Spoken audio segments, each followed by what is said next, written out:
It seems to me like they have us at pretty much every angle, which scares the hell out of me.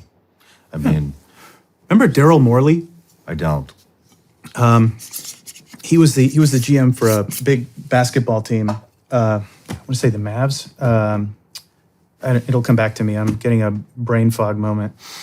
But he tweeted something in support of the Hong Kong pro-democracy protesters, and he got pilloried by everybody in the NBA. And so why? Because the NBA makes a ton of money broadcasting in China, and the Chinese picked up the phone and said, this guy's got to go.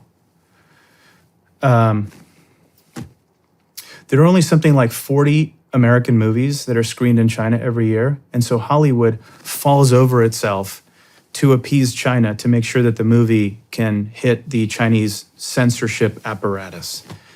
So everything is compromised.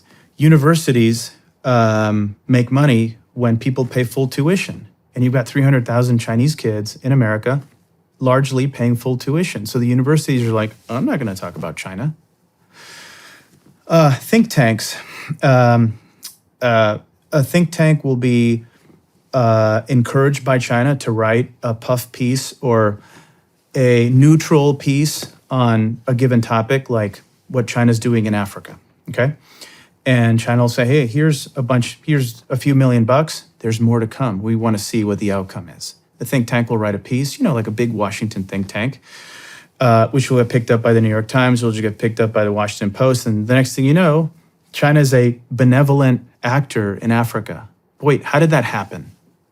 If you were to dissect it, how did it happen? And so, again, the vectors, it's invisible, but it's happening everywhere. And it's very scary. And they have a goal, and the goal is to kind of push us out of the picture and install their system.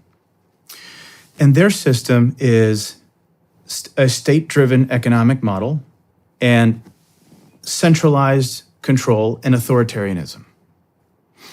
Our model is freedom of the individual, autonomy, and free market capitalism. These two systems are irreconcilable. Okay, so this is what we're fighting. So it's more than just a country. It's what we're fighting is an ideology. We're not fighting the Chinese people. We're fighting the Chinese Communist Party.